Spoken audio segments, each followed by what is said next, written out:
But I definitely say what we do in academia is really helpful to practitioners.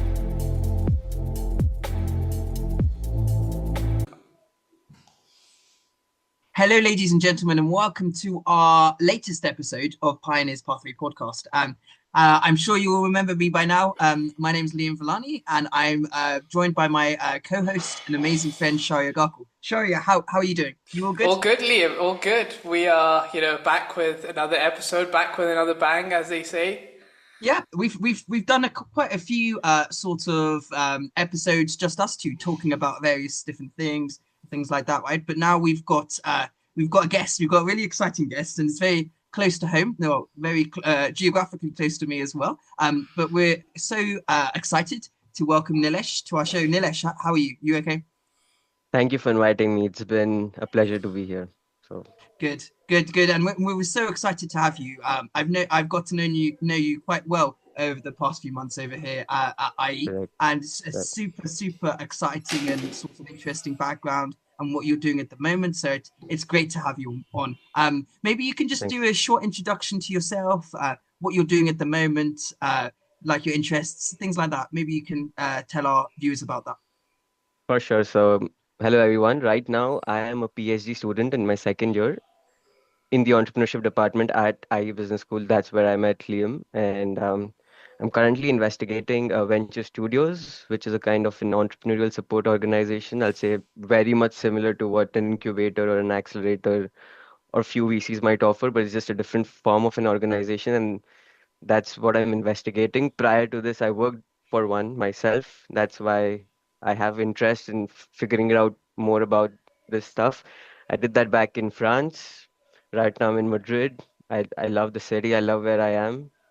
And yeah, I've been an entrepreneur too. But that was back in India in 2014, from 2014 to 2019. So that's a brief, quick introduction about myself. I mean, Okay, perfect. So maybe sort of looking at what you're doing now, I think it'll be great to see what you're doing now and sort of where that's all come from. So you're a PhD student. What's the research you're looking into? Maybe tell us a bit about that. How you got into that sort of field and why you're really interested in that. I'll tell you what happened. So when I was working for this venture studio, it was one of the best jobs you can imagine because my post was entrepreneur in residence. Basically, I was getting to do stuff whatever I wanted as an entrepreneur, and I was getting paid. Plus, if I made something, I would get an equity. So it was the life I was living, but I still felt I had to challenge myself to a degree where, like you don't have time for yourself. You don't do anything apart from what you're supposed to do. A PhD I thought would be perfect because I literally do not have, I mean, I do get time for the Saturday runs where I met you, but lit that is literally the reason why I was like, you know what, I have to do a PhD to challenge myself. And the question right now that I'm actually investigating is where are these venture studios supposedly more beneficial or more profitable? Because we would not know, like, first have to understand what model they are operating based, like what's the business model that they're operating on, and based on the business model, where would we expect them to be more profitable in a resource dense region, something like Spain, France, Germany, or a resource deficient region, maybe India, because might not be resource deficient, but to the average man, to the average person who wants to get into entrepreneurship, it is resource deficient. It's still hard to get to the resources. So that's So, where so just for our viewers, just for clarification, are you able to just explain what a venture studio is? Basically, what does it do? How does it support entrepreneurs? I'll give you a few thoughts I had from my working as an entrepreneur in residence for a venture studio. Because right now, what I'm investigating, it's really theoretical and really hard for people who are not into academia to get into. Basically, if you have an idea, just have an idea, maybe a team, maybe you don't have a team, you would probably go to an incubator, and then with that incubation, you develop the idea. Then you have to go and get funding. You have stages for funding, or that's one aspect, or you can do it by yourself if you have some it called love money in the startup world, where you have some friends and family investing, and then you try to figure it out yourself. What a venture studio does is you have an idea.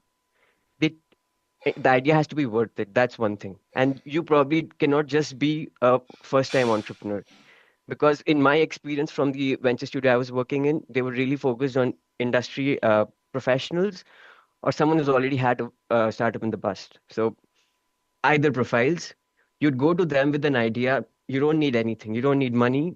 You just go to them. They'll take like 80% of your company. So you're signing a contract where you have 20% of your idea.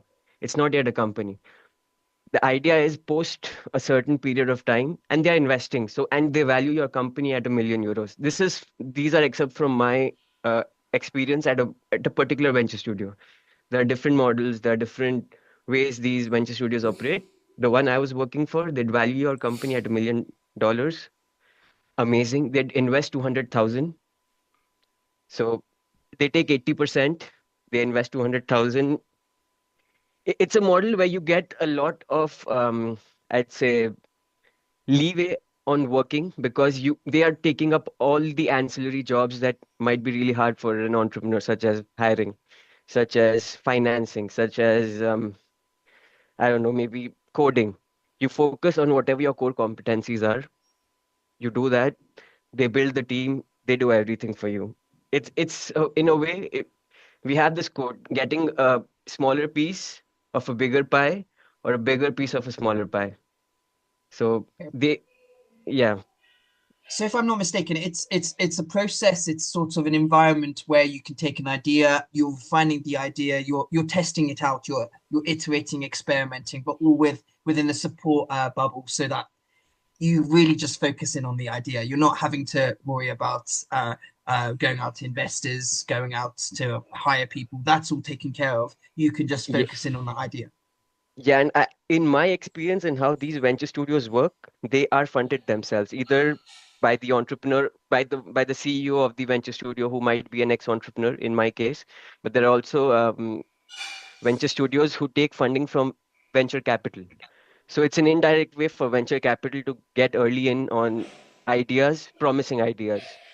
Okay. That's a speculation. So I mean, I'm not too sure about it because I have just worked for one, and there are numerous ways of operating. There are venture studios that are specifically catered to corporates. So, I interviewed the CEO of a venture studio based out of Madrid. The idea is he's an ex-entrepreneur, and what he basically does is he goes to companies and he takes money from these companies like Coca-Cola, like the big companies, and he then tries to make startups out of these how do I say, ancillary fields. And then you have some founders who are joining these startups, and if the startups are big enough, the company takes it over. If not, the it just is a mode of organizing your CVC, corporate venture capital. So there are different modes of organizing of venture capital. Oh, sorry, a venture studio. So, just a Great point. quick question on that. So, obviously, a traditional method is you have accelerators, you have incubators, right? Starter venture studios are not, as well known. Why do you think that is? One thing, venture studios came, I'll say the first one, which was in the US, was something around 2000, but the prominence of it was 2016. So they just started to come up. Like when I was doing my master's in France in 2022, we just got to know about these venture studios. I was one of the people who worked for one, but we didn't know what it is. Even I had to get into the company to figure out what it is, because if I had to Google, there are a few white papers, basically a few companies talking what they're doing, but we didn't know. I mean, no one, even in my masters, my professor, they didn't know what a venture studio is. Right now, when I speak to a few professors and I explain what I'm investigating, what I'm researching, they're like, okay, what are venture studios? So it's a very recent phenomena. That's the reason a lot of people who are practitioners don't know, but a lot of people who are also figuring them out, they do not know what it is. So it's a And it's a when recent phenomena. sort of when entrepreneurs or people with these ideas come and apply for these venture studios, what is it that people are looking for? What's the studios looking for? What do you have to demonstrate when you're coming and applying to join? So that's something I'm researching right now. But because I worked for one, I'd say anecdotally, I'm not too sure about it, just based on my experience. They are investing in the people. Like they are investing not in the idea. So you come with the idea, yes, but what happens with ideas is some you come with an idea and you're like, yeah, okay. After 2 months of, reiterating the idea, you're like, oh, this doesn't work. They invest in the people who are like, okay, this man, this woman, whatever would for sure, even if the idea doesn't work, will make something out of my money. So it's the people that they're investing in more than the idea. The idea matters, but anecdotally, I'd say the person matters more than the idea. That has been my experience. So it's the expectation that you're taking on, very smart, high-level people, so they will make something out of it regardless of what it is, right? Rather than the idea itself, is what I'm understanding from it.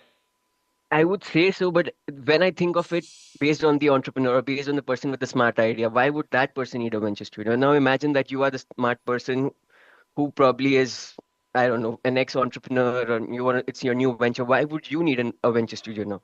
Because you probably, if you're smart enough, you probably don't need that venture studio. So it's also your synergies between two parties and trying to find the best match. Because if you're expecting too high, probably that person wouldn't need you. So it's kind of, like somewhere where both you're capable, but you don't know where to get at, and the venture studio can help you. So yeah, capability is there, but to the extent that they both have to synchronize to the fact that okay, we are both working together. And looking back before you got involved with the venture studios, you did a lot of entrepreneurial activity, right? You started some startups. Was that where you really got interested in this sort of field? What was the starting point to all of this? Basically, when I was in my teenage years, my mom told me that, you know what, post 18, you're not getting any more money. So you have to basically fend for yourself. And I was like, oh shit, now I'm in a spot. I asked my parents, okay, what can be done? And so they're like, you know what, we can invest a certain amount of money, and then you can do whatever you want with that money, but that's it. That's basically like letting go of yeah, you figure it out. So I had a startup which was a cafe. I didn't expect it to go good. Touchwood, it went amazing. I broke even in a year. The sales kept growing 20% per month. I mean, it was not even, I'm not even saying year on year. I'm saying Where month on month. where was the cafe? Sort of This what was the environment? What was your proposition there?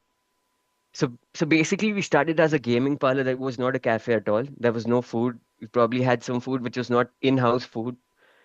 Based on the demands where I was looking at people ordering food. So that time I'm talking 2014, 15, Domino's. We didn't even have Zomato, Swiggy as much. So people would literally have leaflets in my cafe and they'd call the numbers of the restaurants around and they'd order food. And I'm like, wow, this is an amazing opportunity. I just have to move to a place where I can have a kitchen and I can start selling.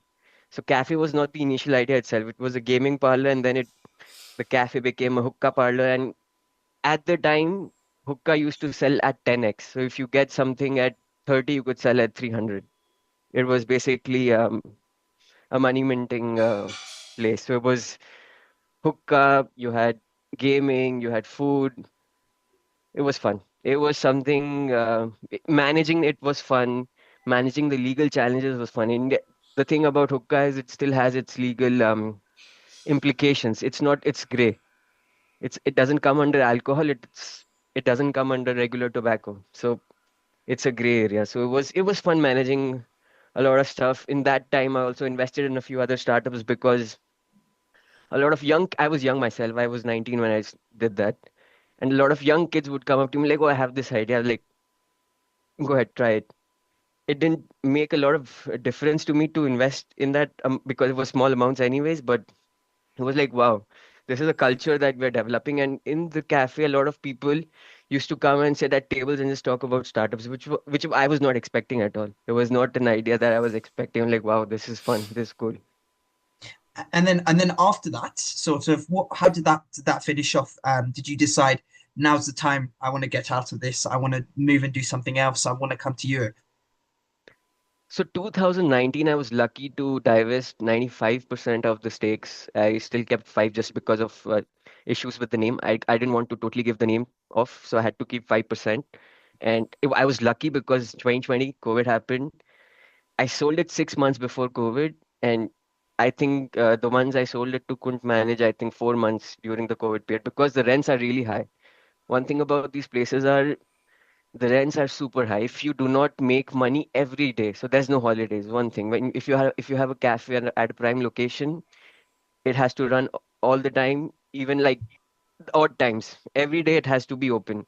4 months without making money, it's impossible to run a place with high rents.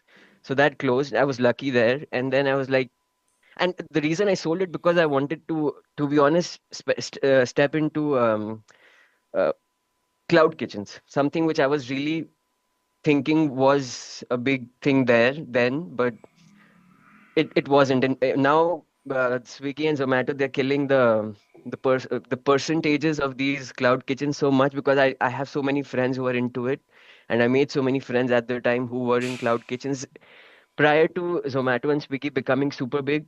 They were minting money. Now not. So it was during COVID where I was like, you know what, I should go outside India, explore something. I was like, I had not a lot of idea what I wanted to do, but I wanted to explore.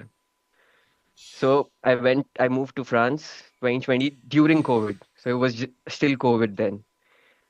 I don't know if it was a bad decision, but I enjoyed a lot.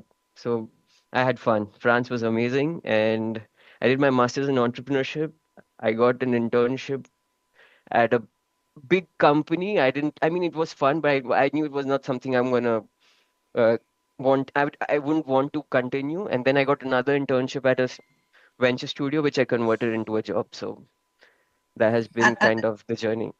and through, because that's a lot of different experiences, a lot of different environments you've been into. As an entrepreneur now and someone who's done the practical stuff, but also the academia and the research, Right.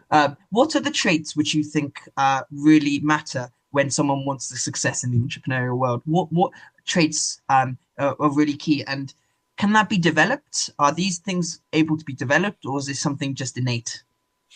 You mean as a practitioner, right? In As a practitioner of entrepreneurship, as someone who's going to go out and find the next big idea or the next small niche idea, right? Whatever. I'd say one thing which I put this is very opinionated, but one thing which I would definitely say is people say talk a lot to your customers, but I'll say yes, but also believe a lot in yourself. No matter what your idea is, you have to really believe. If everyone else is saying, you know what, this might not work out, the ones you believe are your customers. They say, ah, this is not something we care. Also, it's important you to know when to ditch your product, but if you know that this is something you care for, you want to do it, you should do it. And that's a quality not everyone can have because it's the mindset.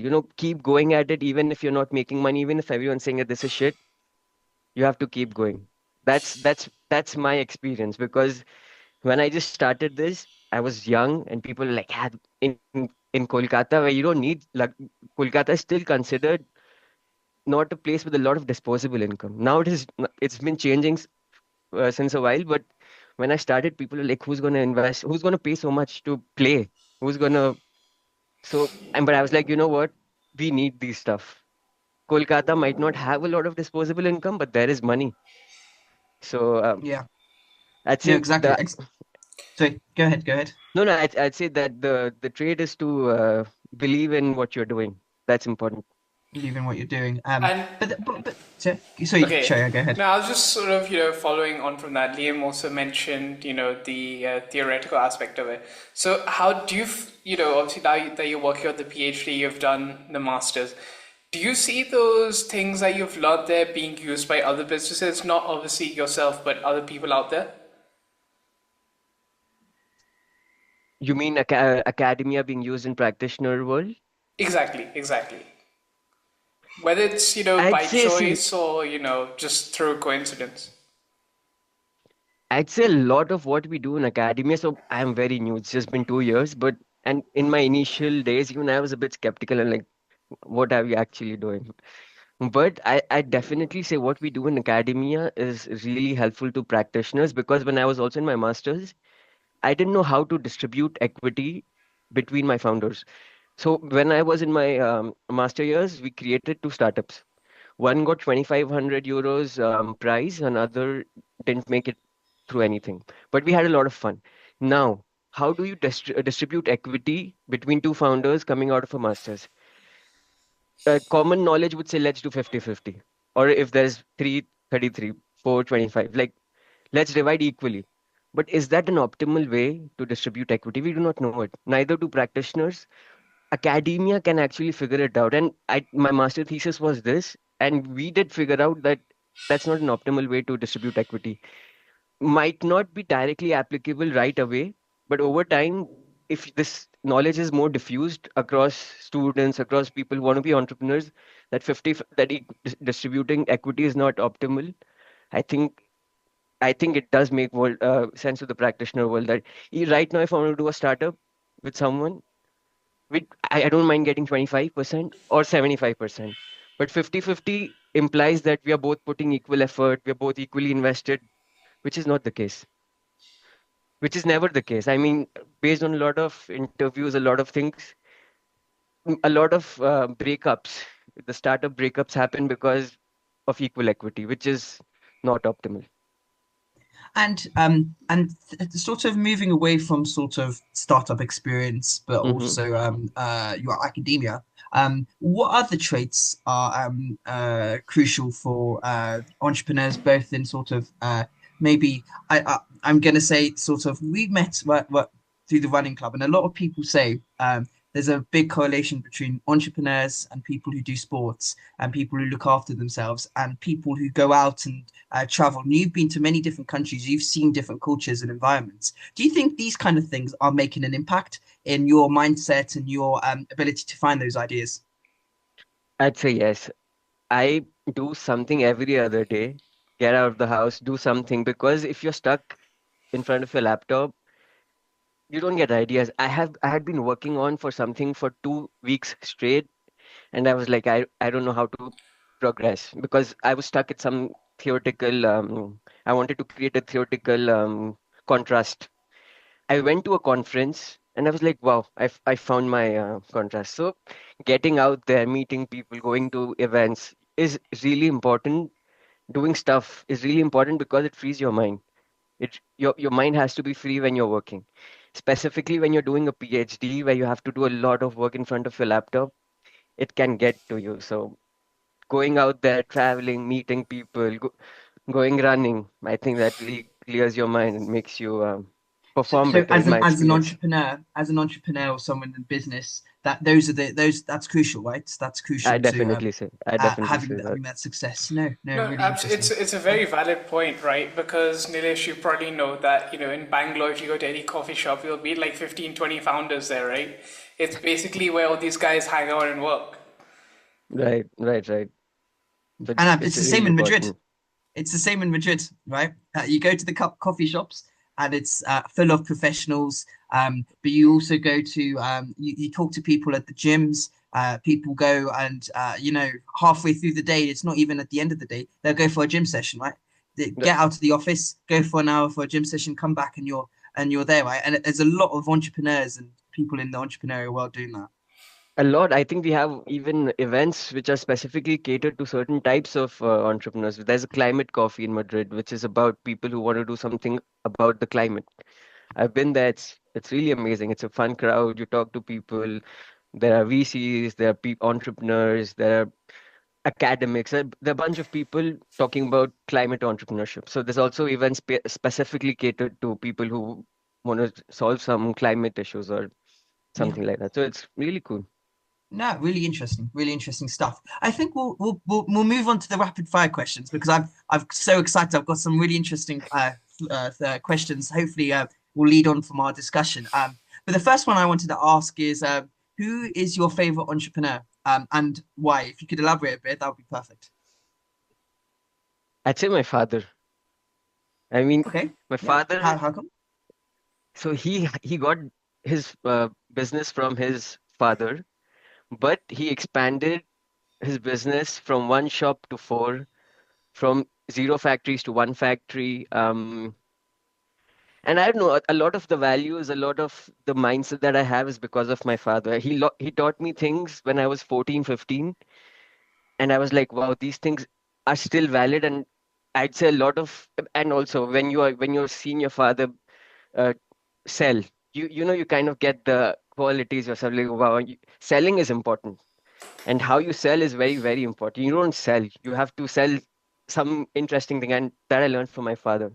So I'd And say it's interesting, right? Because there's a lot of entrepreneurs who've had family or who've been entrepreneurs as well, or been immersed in that environment when you're growing up. And there's so many sort of values that you get instilled with, which help in the long term.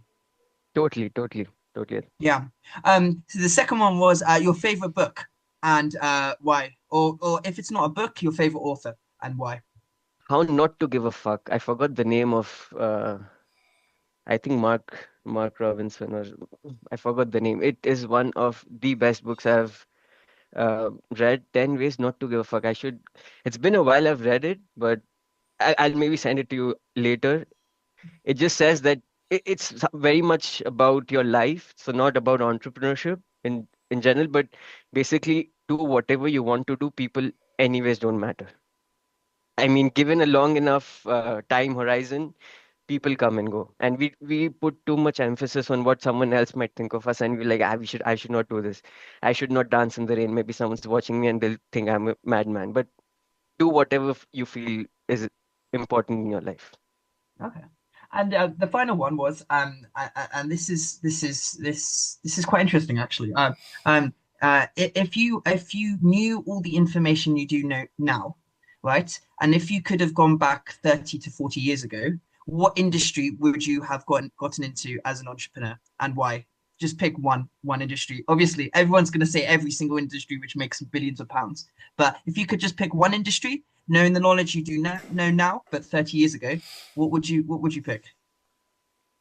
I'd say I'd become an investor in oil and gas companies. I mean, these are the company there. I know there are a lot of tech companies. We have their booms go down, but I'd say oil and gas. I'd be an investor in an oil and gas company, And so provided that's I had it. because of sort of the stability, but also the the financial the returns. stability and the demand. I mean, right now that I know a bit more about how things work, stability and demand, oil and gas is never going to go down. COVID was the only period where we witnessed a drop, but if not, And you don't think with sustainability, the oil and gas industry is going to sort of s- stagnate? I think sustainability is a talk of the town based on where we are situated. That's my opinion. Huh? I think if you are in the European world, the American world, yes, sustainability is something we do care about. Right now, even in India, we are switching to sustainability. But how much do we actually care about sustainability in parts of the world where there's literally no development? Development is first, then comes sustainability, in my opinion. So it might go down, I mean, over time, but I don't see that coming anytime soon. India is not Okay. switching. I mean, India is not switching to. We still are like what 5 to 7% of our energy needs are sustainable, like our renewable energy, but like the 90% is still oil and gas. That's what Yeah. I remember. I'm not too sure about the statistics, but so no, I don't think Okay, no, no, sustainability is really, something that's really gonna change. interesting. Something really interesting. I was surprised. I thought you might say maybe a tech company, AI, or something like that. But I think that was really interesting to get your insights on that.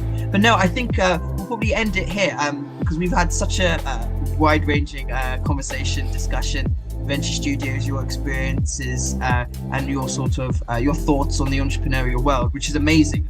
And I know you're on LinkedIn and on social media, so I'm sure we can share those links if people have any other questions as well. And maybe in the future we can have you on again. Maybe when you've done a bit more research in your PhD, you can come back and tell us Would be about happy. that. But Would be happy to. thank you so much for coming on. It was a pleasure to have you.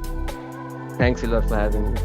Thank you. And Sharia, what have we got in the in store for the next couple of weeks? I think we've got some other guests, right? Some guests in different fields, aren't they? Yeah, no, absolutely. Look, we want to, make sure our audience is not, getting bored of our content. We try to vary up as much as we can. So, we have a few very interesting things lined up. I don't want to spoil too much. But of course, as always, keep listening and feel free to reach out to us. The email is always in the description. But for now, thank you for listening. Thank you.